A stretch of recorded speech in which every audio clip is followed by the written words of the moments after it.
Police আমাদের এসে বললো জিজ্ঞাসাবাদ করবো, আমাদের একটা ইনফার্ম আছে, ও গরু বাসের পাচার টাচার করে, এরকম একটা ইনফার্ম আছে।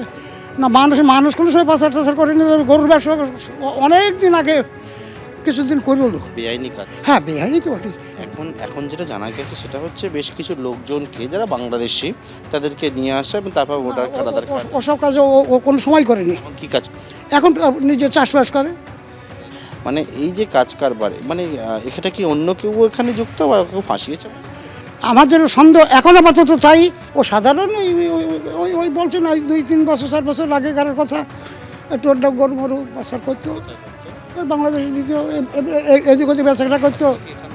হ্যাঁ, আমরা এখানকার স্থানীয় বাসিন্দা, পুরনো বাসিন্দা। আগে যখন 2000 সালে চাল টাল হচ্ছে সব বিলাকের লাইন দিতাম, তখন করেছিল চাল বাংলাদেশে। যারা বাংলাদেশ থেকে এখানে আসতো আর তাদেরকে থাকার বা এর ব্যবস্থা কী হবে? আধার কার্ড বানিয়ে দেওয়া? না, আমরা সব তাদের সাথে আমাদের কোনো যোগাযোগ নেই। না, গরু মরু নাই, শুধু চালের কাজ, সময় চালের কাজ করতে, আর তাছাড়া আর কিছু নেই। আমার ছেলেটা পড়াশোনা করে, ওই বিয়ে পড়াশোনা করে, তা কোচিং করে, চাকরির কোচিং করে।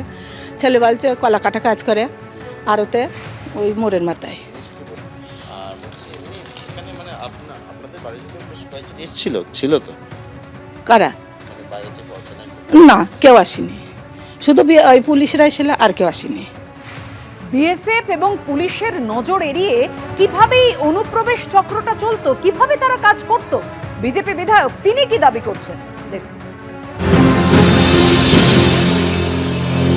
ওপার বাংলা থেকে মুসলিম অনুপ্রবেশ এবং যারা জঙ্গি জেহাদি, বাংলা আনসারি টিমের লোক, লস্করি তৈবা, একাধিক জঙ্গি সংগঠনের সঙ্গে যুক্ত, যারা রাষ্ট্রদ্রোহী মামলায় বাংলাদেশে বন্দী ছিল, ইউনিস আসার পরে তারা ছাড়া পেয়েছে।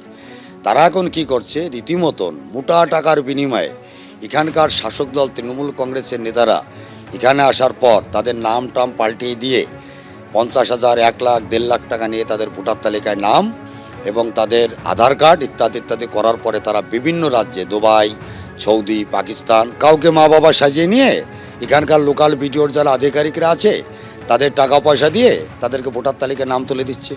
কোনো একজনের থেকে 2 কাঠা জমি নিয়ে বসবাস করছে, বাংলাদেশও বাড়ি, এখানেও বিয়ে করছে, বাংলাদেশেও বিয়ে করছে। অর্থাৎ জনবিন্যাস এবং রাষ্ট্রদ্রোহী কাজের সঙ্গে তারা যে যুক্ত রয়েছে এবং বর্ডারের এলাকার মানুষ, আমরা পশ্চিমবঙ্গের মানুষ ভীষণভাবে শঙ্কিত। বিজেপি বিধায়কের স্পষ্ট দাবি এর সঙ্গে যুক্ত রয়েছে শাসক দল। আর পুলিশ কি দাবি করছে, আগে যারা গরু চাল পাচার করত তারাই এখন মানব পাচারে যুক্ত। অনুপ্রবেশ রুখতে তারা সক্রিয় বলে দাবি করেছে রানাঘাট পুলিশ। যে মেন যে টাউট যারা দালাল চক্র আছে, এই দালাল যে আছে বলাই রয়, সাগর বিশ্বাস, হায়দার মণ্ডল আর এই আনোয়ারা বিশ্বাস, এরা ঢুকেছে বলাই রায় আর সাগর বিশ্বাসের হাত ধরে। তো এরা প্রাথমিকভাবে এদেরকে ঢুকিয়ে দেওয়ার পরে এরা বলেছিল যে 1 মাস তোমরা কাজবাজ করো। সেই 1 মাসের মধ্যে ওরা বিভিন্ন রকমভাবে এরা যা ইন্ডিয়ান যে ভোটার কার্ড, আধার কার্ড, পাসপোর্ট এসব বানানোর ব্যবস্থা সুযোগ এরা করে দেবে। সেই মোতাবেক এরা মানে যারা অভিযুক্ত যারা আছে এরা মুম্বাইতে যায়, কাজকর্ম করার পরে আবার এই আনোয়ারা বিশ্বাসের বাড়িতে ফিরে আসে।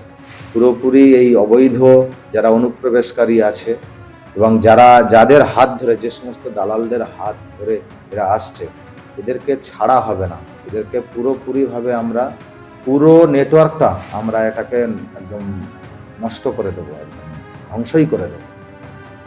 স্পেসিফিক কেসও আমরা করেছি। এরপরেও যারা এখনও আমরা এদের লিডিং স্টেটমেন্ট অনুযায়ী যাদের নাম আমরা জানতে পেরেছি, সেগুলোকে সবাইকেই আমরা